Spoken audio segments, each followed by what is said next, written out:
오늘 주신 말씀 마태복음 12장 48절과 50절 두 절이 되겠습니다. 같이 말씀을 봉독합니다. 시작. 누가 내 어머니며 내 동생들이냐?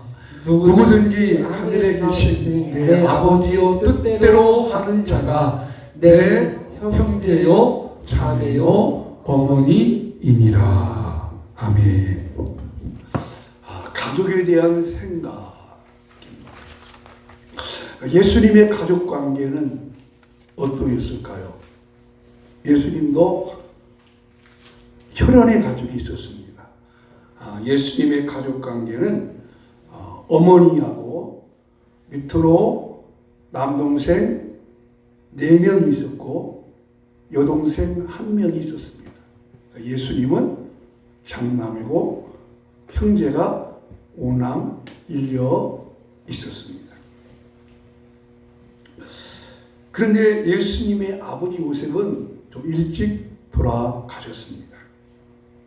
그런데 예수님의 동생들이 예수님에게 불만이 참 많았습니다.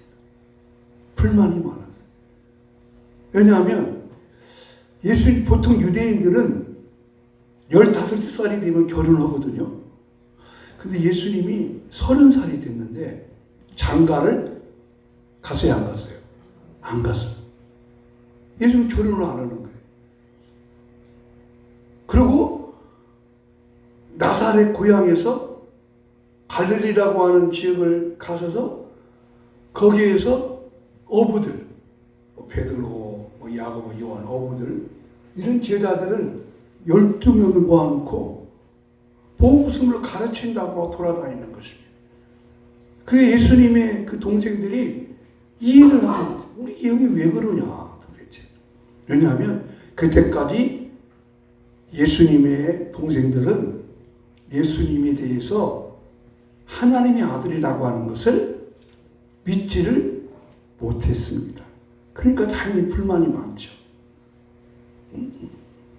그 들리는 소문에 의하면 바리새인과 대제사장들이 예수님을 고발해가지고 십자가에 죽인다는 거예요. 그게 더 겁이 더 나죠. 또 어떤 사람 말들을 보면 예수님이 이적과 기적을 행하니까 예수님을 유대의 왕으로 삼다는 거예요. 그럼 완전히 좀 헷갈리는 거예요. 도대체 우리 형이 왜 그러는가? 자, 30살이 넘는데 장가도 안 가지. 가족도 안 돌보고 어디 가요? 갈릴리에 가갖고 제자들하고 함께 막 얘기하지. 들리는 소문에는 예수님을 죽인다고 그러지. 어떤 사람들은 예수님을 왕으로 삼다고. 그래서 이 동생들이 너무 답답해가지고 하루는 어머니 우리 형님 좀 만나러 갑시다. 그러니까 이 예수님의 어머니 마리아는 예수님에 대해 조금 아리하잖아요. 근데 그냥 동생들이 하고 그러니까 그 자리에서 예수님 어머니하고 남동생 4명하고 여동생 1명이 예수님 만나러 갔습니다. 예수님께서 말씀을 가르치고 있는 거예요. 예수님이 오신 것도 모르고 저 동생들 온 것도 모르고 어머니 온 것도 모르고 그래서 한 사람이 쪽지를 써서 어느 날 쪽지 써서 예수님께 말씀을 강단에 올렸습니다. 예수님, 당신의 어머니하고 동생들이 당신 만나러 왔습니다. 그러면 저 같으면 이렇게 이제 만나러 왔다니까 설교를 빨리 끝내야 해요, 길어야 해요? 네? 빨리 좀 끝내야 하잖아요. 만나야 하잖아요. 근데 예수님이 들은 척도 않고 계속해서 말씀을 전하고 있어요.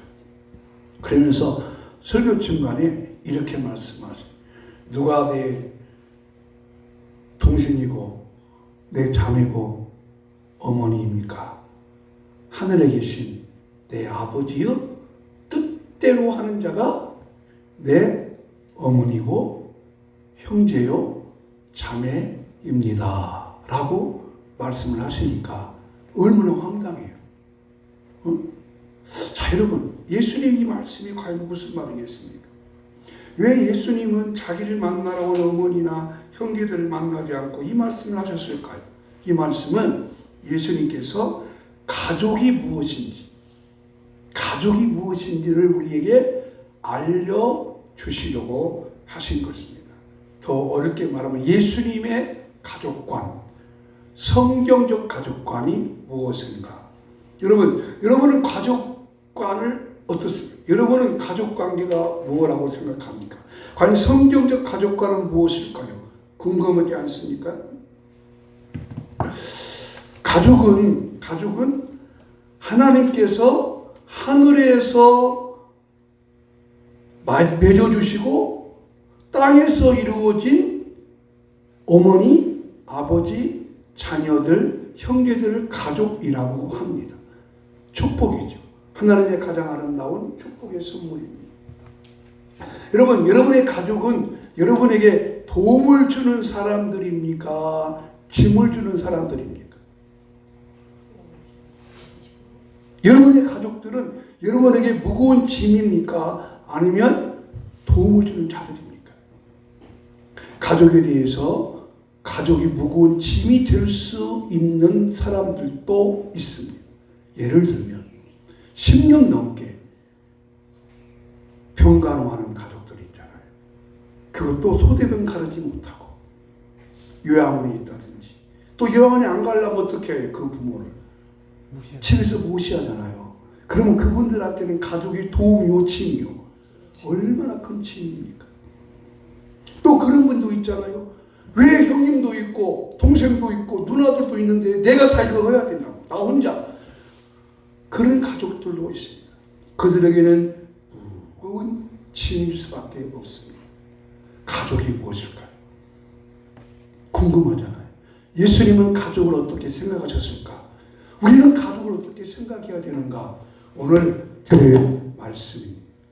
그러면 첫째로 예수님은 가족을 어떻게 생각하셨을까요?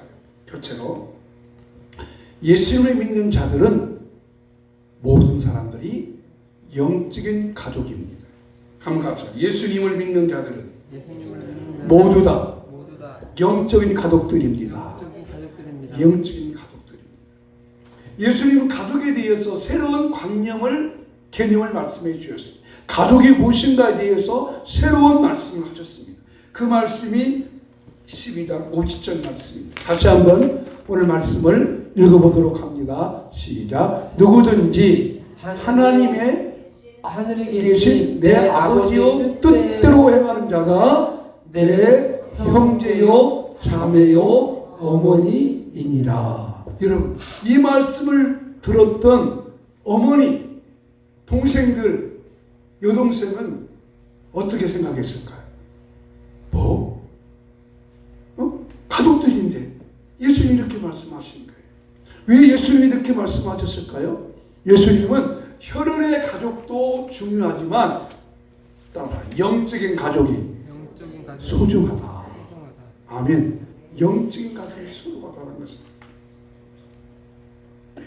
이 땅에 사는 혈연을 맺는 가족도 중요하지만 영적인 가족입니다. 여러분, 요한복음 1장 12절 말씀에 영접하는 자, 곧 그 이름을 믿는 자들에게는 하나님의 자녀가 되는 권세를 주셨다고 했어요.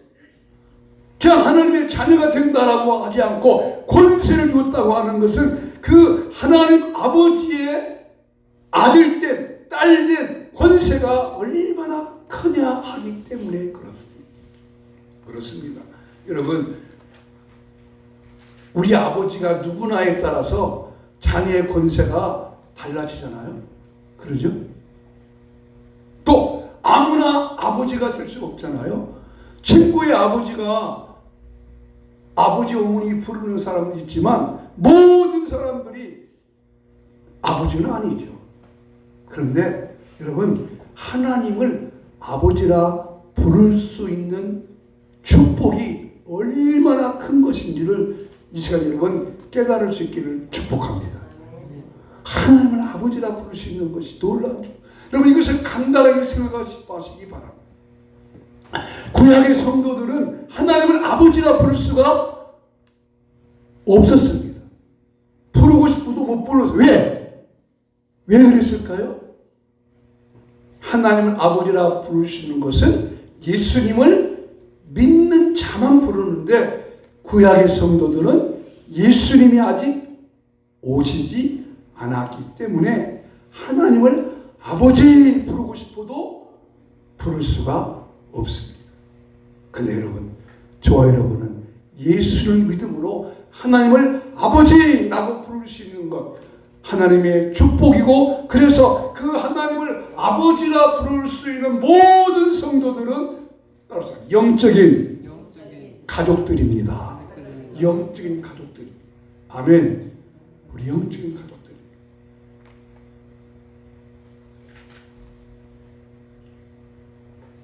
저는요, 아버지에 대해서 굉장히 아쉬움이 많아요. 저희 아버지. 저희 아버지는 좋은 아버지입니다. 아버지가 아쉬움이 아니라 내가 아버지에 대해서 아쉬움이 많아요. 저희 아버지는 참 훌륭한 아버지세요. 교육 공무원이시기도 하셨지만 참 자녀들을 다 돌보시고 책임을 다 주셨어요. 근데 그 좋은 아버지를 내가 한 번도 아버지를 아빠라고 부른 적이 없어요.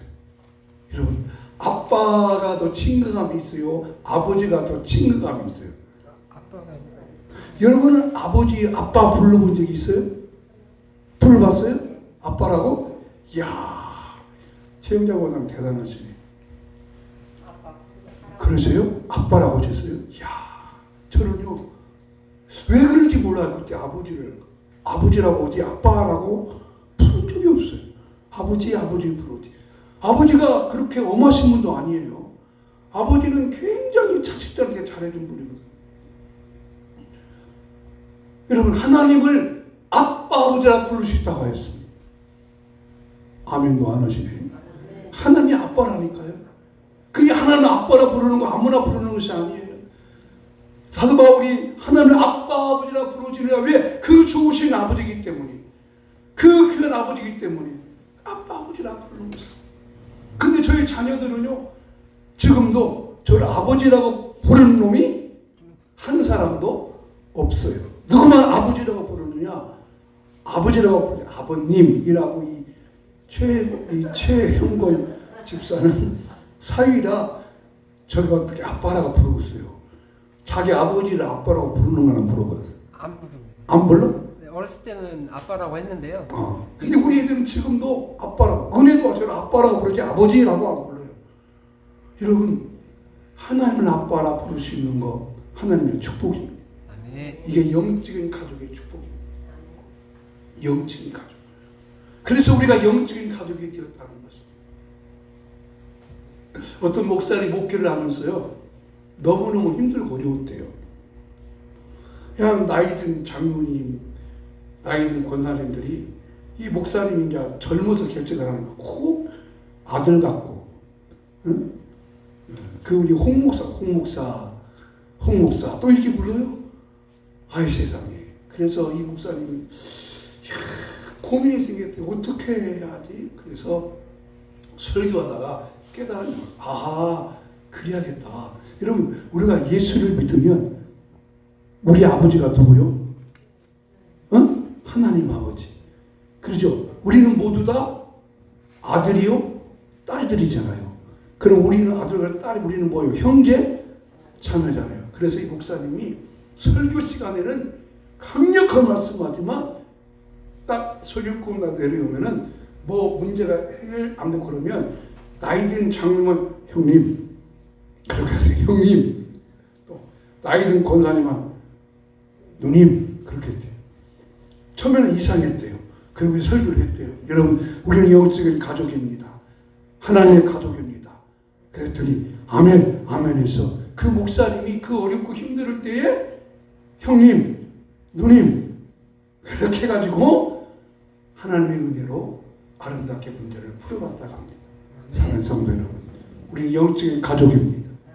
하나님의 자녀들입니다. 그 하나님을 아버지라 부를 수 있는 놀라운 축복이 왔어요. 그러면 그렇게 하나님을 아버지라 모시는 자들은 어떻게 살아야 할까요? 어떻게 살아야 할까요? 하나님 아버지라 부르는 자들은, 영적인 자녀들은, 영적인 자녀 종들이 어떻게 살아야 할까요? 하나님의 뜻대로 하는 자가 내 형제요 자매요 어머니이니라. 그러면 하나님 아버지의 뜻이 무엇이겠습니까? 하나님 아버지의 뜻이 무엇입니까? 그것은 하나님을 아버지로 인정하고 그 하나님을 찬양하고 그 하나님을 경배하고 그 하나님을 섬기는 것인 줄로 믿습니다. 하나님을 아버지라 부르는 것은 그것이 하나님 아버지의 뜻이에요. 아버지의 뜻은 내가 너희를 나의 자녀로 삼을 테니까, 나의 전으로 삼기 위하여 내 아들 예수님을 보내줄 테니까 그 예수를 믿고 하나님의 자녀가 되어서 나의 자녀가 되어져서 나를 인정하고 찬양하고 경배하며 경외하며 살아가라. 이것이 하나님 아버지의 뜻입니다. 그럼 우리는 그 하나님을 경배하며 살아야 돼. 인정하며 살아야 돼. 경외하며 살아야 돼. 또 하나님의 자녀된 우리가 어떻게 하는 것이 하나님의 뜻일까요? 서로 싸우지 말고 다투지 말고 사랑하며 사는 것입니다. 여러분, 부모의 마음으로, 부모의 입장에서 자녀를 볼 때 가장 안타까운 것이 뭐예요? 자식끼리 싸우는 거지. 그잖아요. 근데 자식들이 결혼하기 전까지는 그 싸움은 금방 풀어져요. 그렇죠? 그런데 자식들이 아들놈은 장가가면 누가 들어와요? 며느리가 들어와요. 딸들은 시집 가면 누가 들어와요? 사위가 들어오면 그때부터 이제 여기에 조금 불협화음이 생깁니다. 왜요? 왜 그래요? 돈 때문에. 재산 때문에 싸웁니다. 재산 때문에. 꼭 하나 들어오잖아요. 며느리가 들어오고 사위가 들어오면 이 딸년도 아버지에게 잘해주는 것도 착한 마음으로 선한 마음으로 잘할 수 있지만 그 재산 때문에 싸웁니다. 여러분, 부모 입장에서 장가가기 전에는 시집가기 전에 안 그랬는데 꼭 재산 문제로 싸우고 다투잖아요. 얼마나 부모가 아픕니까? 여러분, 자식들 싸움하지 않도록 여러분의 재산 관리 잘할 수 있는 그런 지혜를 가지시기를 축복합니다. 축복합니다. 그리고 여러분 재산 관리 잘하셔야 됩니다. 왜냐하면 잘못하면 아버지 재산 가지고 지들끼리 막 싸운다니까요. 응? 여러분 죽으면 아무것도 못 갖고 가잖아요. 다 빈손으로 가잖아요. 이런 재미난 얘기가 있어요. 80년대에 정권을 휘둘렀던 그 박정희 씨 있잖아요. 근데 그 권력을 휘두르다가 그 비서실장 김주기한테 각하 똑바로 정치하시라요. 딱 죽었잖아요. 근데 그 박정희 씨가 지옥에 갔대요. 지옥에 가니까 얼마 지나니까 세계 우리나라 제일 돈 많이 버는 정주영 씨가 왔더래요. 그래서 정 회장님 오셨군요. 정 회장 나 돈 1억 원만 좀 정시장으로 보려고. 그러니까 그 정주영 회장이 그러는 거예요. 각하 돈 좀 갖고 오려고 했더니 한 푼도 못 갖고 가게 하더라서 못 갖고 왔다고. 그러니까 뭐 또 오랜 지난 후에 우리나라에서 돈 제일 잘 버는 사람이 누구요? 이건희 씨가 왔더래요. 그래서 이건희 씨가 왔길래 박정희 씨가 더 그랬대요. 이 회장, 자네도 여기 왔네. 이 회장, 좀 1억 원만 돌라고 그랬더니까 그 이건희 회장도 그러더래요. 각하, 좋은 일 주머니가 없어가지고 빈손으로 왔다고 그랬대요. 그러니까 한 또 오랜 지나니까 여러분 80년도에 깡당을 뜬 사람, 얼마 전에 죽은 사람 누구요? 전두환 씨가 왔더래요. 전두환 씨하고 박정희 씨는 선후배 사이잖아요. 그래서 이 박정희가 그랬대요. 동환아 왔냐? 각하! 야 동환아, 너 돈 어디다 숨겨놓고 왔냐? 그거 좀 갖고 오지 했더니 각하 갖고 오려고 했더니 갖고 갈 주머니가 없어서 빈손으로 왔습니다. 여러분 다 빈손으로 가잖아요. 그죠? 그러니까 괜히 여러분 갖고 있는 재산 때문에 자식들 싸우지 않도록 재산 관리 잘해서 자식들 싸우지 않게 되기를 축복합니다. 네. 괜히 내가 갖고 있어가지고 남겨놓고 가면요, 그것 가지고 싸운다니까. 그것이 하나님의 뜻이 아니잖아요. 하나님의 뜻은 무엇이에요? 서로 사랑하며 살아가는 것입니다. 어떻게 살아가는 것입니까? 어떻게 살아가는 것입니까? 요한복음 14장 14절 말씀에 예수님께서 이렇게 말씀을 하셨어요. 요한복음 13장 14절 같이 읽겠습니다. 시작. 내와 주와 선생이 되어 너희 발을 씻었으니 너희도 서로 발을 씻어주는 것이 옳으니라. 여러분, 발을 씻어주라. 여러분, 누군가 발을 씻어준 적이 있으세요? 누구 발을 씻어주셨어요? 어렸을 때 여러분 자녀들 발을 씻어주셨죠. 근데 지금 여러분 누구 발을 씻어준 일이 있어요? 여기 제자들에게 발을 씻어주라는 의미는 서로 섬겨주라는 것이거든요. 예수님께 성만찬을 하는데요, 누가 먼저 발을 씻어줘야 되는데 어떤 놈의 새끼도 발을 씻어주려고 안 해. 가만히 기다려. 왜? 발을 씻어주는 것은 그 당시에 종들이 나는 것이거든요. 발을 씻어준다고 하는 것은 내가 당신을 섬기겠다는 뜻이거든요. 발은 인간의 신체 중에 가장 지저분한 것이에요. 여러분, 누구의 발을 씻어주신 일이 있으세요? 최근에 저도 발을 씻어준 적이 없어요. 내 발은 내가 씻지 누구 발도 씻지 않았어요. 발을 씻어주라고 하는 것은 서로 따라서 사랑하며 살아라. 사랑하며 살아라는 것입니다. 가족의 의미가 뭐예요? 영적인 가족끼리. 우리 영적인 가족이니까 서로 섬겨주고, 서로 사랑하고, 서로 용서하고, 서로 이해하고, 서로 받아주며 살기를 주의 이름으로 축복합니다. 교회에서 서로 섬겨주는 것입니다. 이해해주는 것입니다. 이게 영적 가족이 할 일입니다. 교회 안에서 우리 교회는 우리 성도님들이니까 누구를 미워하고 시기하고 질투하면 없겠죠. 그러나 여러분, 웬만한 큰 교회 가보세요. 아무것도 아닌 것 가지고 막 시기하고 질투하고 괜히 시기하고, 자기는 봉사 안 하면서 누가 가서 열심히 좀 하면 많이 한다고 그러고, 지금은 식장 봉사도 잘 안 하기 때문에 그렇지만 옛날에는요, 누가 식당 가서 좀 맛있게 만들어 오고 어찌하면은요 괜히 그 하는 사람 못하게 만들고요. 이것들이 큰 교회 안에 있다니까요. 다 여러분, 서로 사랑하며 섬겨주며 살기를 주 이름으로 축복합니다. 두 번째 영적인 가족을 말씀하셨고, 두 번째 예수님의 가족과는 무엇일까? 같이 읽겠습니다. 시작. 혈연의 가족을 돌보아야 합니다. 혈연의 가족이 있습니다. 예수님께서는 영적인 가족을 먼저 말씀하셨고, 두 번째는 혈연으로 맺어진 가족들을 돌봐야 한다는 것입니다. 여러분, 예수님도 가족을 돌보셨을까요? 안 돌보셨을까요? 예수님 가족을 돌봤어요? 안 돌봤어요? 그 돌봤다는 말 어디 나와? 성경적 근거를 찾아야잖아요. 그죠? 예수님은 30살까지는 사생활을 사셨어요.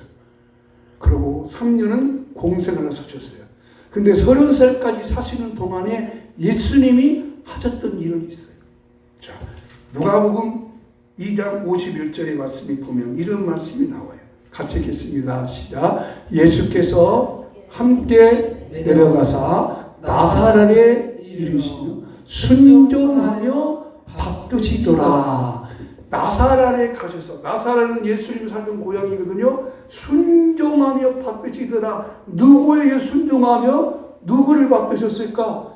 예수님이 12살 이후에 요셉의 아버지 기록이 없어요. 아마 일찍 돌아가신 것 같아요. 그럼 여기서 순종했다고 하는 것은 누가 남아있어요? 혼자 된 어머니를 순종하며 받드셨습니다. 도와주셨습니다. 예수님께서는 가정을 돌보셨습니다. 말씀드린 대로 예수님은 아버지가 하시던 일을 목수일을 하시면서 가족 생계를 책임지셨습니다. 예수님은 가장의 역할을 하셨다는 것입니다. 공생에 30살 되기 전까지 가장의 역할을 하셨습니다. 그래서 예수님께서 이렇게 가장의 역할을 하시자 그 있던 사람들이 예수님 말씀을 듣고 이렇게 막 저가 누구냐? 저게 목수의 아들 예수가 아니냐? 그의 어머니와 동생들을 우리가 아는데 야 저가 하는 말씀이 놀랍고 귀하다고 말씀을 하셨습니다. 예수님도 순종하며 받으셨습니다. 여러분 우리들도 마찬가지입니다. 우리들도 내가 가정의 역할을 해야 될 환경이라면 가정의 역할을 책임져 줘야 합니다. 그런 사람들 있잖아요. 일찍 고아된 사람들. 그죠? 일찍 고아된 사람들. 또 일찍 아버지가 돌아가시고 어머니 남고 동생을 잃은 사람은 자기가 어쩔 수 없이 학교 다니면서 아르바이트 하면서도 일하는 가장의 역할이 있잖아요. 우리도 마찬가지입니다. 우리가 믿는 자지만은요, 내가 믿는 자지만 내 형편과 사정이 내가 가장의 역할을 할 수밖에 없는 환경이 있다면 그 가족들을 잘 돌보는 저희로운 되시기를 축복합니다. 가족을 돌봐야 돼. 가족을 돌보지 않으면 어떻게 될까요? 사도 바울이 이렇게 말했습니다. 디모데전서 5장 8절 말씀 같이 읽겠습니다. 시작. 누구든지 자기의 친족 특히 자기의 가족을 돌보지 아니하면 믿음을 배반한 자요 불신자보다 더 악한 자니라. 가족 안 돌보는 사람, 가족을 책임져야 돼. 가족을 부양해요. 예수님도 그렇게 하셨다는 것입니다. 예수님이 또 가족 돌봄 또 있습니다. 예수님은 마지막으로 십자가에 죽으실 때 어머니에 대해서 말씀하셨습니다. 여러분, 사람이 고통을 당하면 다른 생각이 나요, 안 나요? 고통밖에 생각 안 나잖아요. 십자가의 고통은 인간이 당하기에 가장 힘든 고통입니다. 근데 그 고통 가운데 예수님이 한 여자를 생각하죠. 누구셨죠? 그죠. 어머니였습니다. 그래서 가장 신이 많은 제자 요한에게 요한아, 너희 어머니다 부탁하였습니다. 예수님은 가족을 잘 돌보셨습니다. 오늘 저 여러분도 내가 가족을 돌볼 수 있는 형편이라면 가족을 돌봐야 됩니다. 어떻게 돌봅니까? 부모로서 가족도 돌보세요. 자녀는 자녀로서 돌보고 서로 돌보며 살아가야 됩니다. 말씀 마무리하면서 이런 말씀을 드리고 싶습니다. 현대 기독교의 의식구조를 조사했다. 현대 기독교의 의식구조. 현대 기독교의 의식구조에서 가장 심각한 문제가 뭐냐? 라고 물어봤더니 이렇게 조사했대요. 예수 믿는 사람이나 예수 안 믿는 사람이나 의식구조가 똑같다. 생각이나 행동이나 태도가 똑같다는 거예요. 특히 가족에 대해서 더 그런답니다. 여러분, 우리의 가족관이 무엇입니까? 우리가 어떤 마음을 가지고 가져야 됩니까? 예수님처럼 영적인 가족이 소중하다는 것을 알고 서로 섬기며 사랑하며 살아가기를 축복합니다. 두 번째는 혈연의 가족도 중요하다는 것입니다. 자, 오늘 여러분 이 설교 마무리하면서 이렇게 좀 하고 싶어요. 우리 가족을 돌보며 가족애한테 따뜻한 말도 하고 언어도 하고 축복도 해야 되니까 자, 그럼 다 같이 여러분 핸드폰 있죠? 핸드폰 한번 가져보세요. 핸드폰 한번 다 들어보세요. 핸드폰 주는 거 핸드폰 안 갖고 오셨어요? 오늘따라 안 갖고 오셨어요? 갖고 있는데요. 예. 그런 거 잘못해서. 아, 저 여러분 이렇게 좀 부탁하고 싶어요. 여러분의 가족 중에서 부모들은 사랑하는 가족, 아들이나 며느리나 딸이나 손자, 손녀에게 좀 이렇게 한번 싶어요. 아무개야 사랑한다. 이렇게 문자를 보내면 좋겠어요. 그리고 우리 자녀들은 우리 부모님들한테 전화 한번 보내보세요. 안 보내실래요? 깜짝 놀라게. 아무개야, 내가 너를 사랑한다. 내가 너를 축복한다. 어느 교회에서 이렇게 설교 시간에 가정 설교하면서 부부는 부부끼리 보내세요 그랬대요. 그런데 그냥 나이 드신 어떤 분이 자기 아내한테 여보 사랑해 하다가 잘못 문자를 보내가지고 여보 사망해 그랬대요.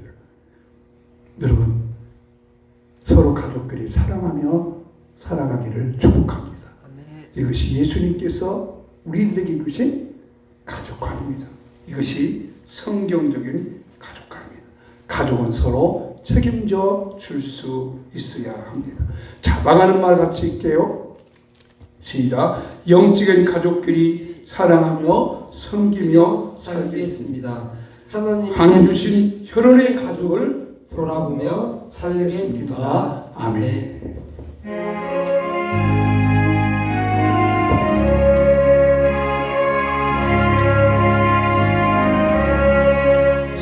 사랑하는 주님 앞에 형제자매 한자리에 신은혜 생각하여 찬송 부르며 내 주 예수 복을 받아 모든 사람 내 몸같이 환난근심 위로하고 진심으로 사랑하세 사랑하는 주님 앞에 온갖 충성 다 바쳐서 괴로우나 즐거우나 주님 마음 섬기며 우리 주님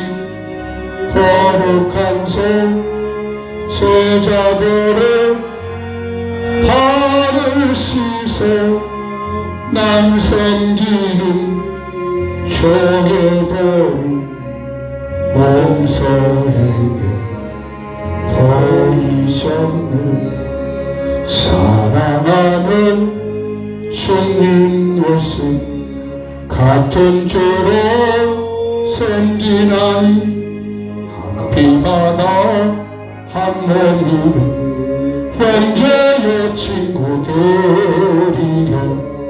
한 몸같이 침례하고 한 몸으로 하나 되어 우리 주님 크신 뜻을 지성으로 주님아 이 시간과 같이 기도합니다. 하나님 아버지 예수의 피로 영적인 가족된 우리 성도들끼리 서로 사랑하며 서로 용서하며 서로 이해하며 발을 씻어주듯이 섬기며 살게 하여 주옵소서. 우리에게 하나님께서 주신 축복의 선물로 부모님을 주신 것 감사합니다. 가족을 주신 것 감사합니다. 자녀를 주신 것을 감사합니다. 손자 손녀 주신 것 감사합니다. 하나님 우리 모든 가족들도 서로 돌아오며 섬기며 살아가는 우리 성도님들 가정 되게 하여 주시고 가정들에서 자녀들이 재산 때문에 다투거나 분쟁하나 싸우지 않도록 그들에게 축복하여 주시고 또 내가 부모로서 자녀들이 싸움할 수 있는 원인을 제공하지 않도록 너희 주신 모든 것들도 잘 관리할 수 있는 지혜도 허락하여 주옵시고 그래서 아버지 앞에 우리 모든 가족들이 우리 모든 자녀들이 예수님을 잘 섬기는 복된 가정들 복된 자녀들 복된 손자 손녀들 되게 하여 주시고 교회 안에서도 영적인 성도들끼리 서로 사랑하며 서로 섬기며 서로 이해하며 살아가는 우리 모든 가족들 우리 모든 영적인 아들들 되게 하여 주시옵시고 이 모든 복을 그들에게 허락하여 주시옵소서. 예수 이름으로 간절히 기도합니다. 아멘. 하나님 아버지 감사합니다. 예수님의 피로 영적인 가족이 되어졌고 혈연으로 우리의 가족들, 자녀들, 부모들 주셨으니 모든 가족들도 서로 사랑하며 섬기며 살게 하여 주시고 자녀들이 재산 때문에 다투거나 싸움하지 않도록 그들에게 은혜를 입혀 주시옵시고 내가 또 가진 재산 때문에 자녀들이 다툼이 되는 원인을 제공하지 않도록 모든 것들을 잘 관리하는 지혜로움도 허락하여 주시옵소서. 이 시간 기도하고 간구합니다. 예수님께서 말씀하셨습니다. 내가 채찍에 맞음으로 너 육체의 질병을 고쳤느니라. 그러므로 병든 자에게 손을 얹은 적 낫는다고 하였사오니 이 시간 기도합니다. 하나님, 성도님 육체 속에 있는 이 모든 질병들을 치료하여 주시옵소서. 신경 조직들, 신장 조직들, 호흡기관들, 소화기관들 치료할지어다. 고침받을지어다. 내가 예수 이름 명령하노니 성도 육체 속에 병을 갖다 주고 질병 갖다 주고 그것 때문에 고통을 갖다 주는 모든 질병아 예수 이름으로 육체 가운데서 떠나갈지어다. 치료될지어다. 고침받을지어다. 신경 조직과 관절 조직이 치료되게 하여 주시옵시고 심장 기능과 모든 기능들이 회복될지어다. 당뇨 수치와 혈압 수치는 정상으로 오게 하여 주시옵소서.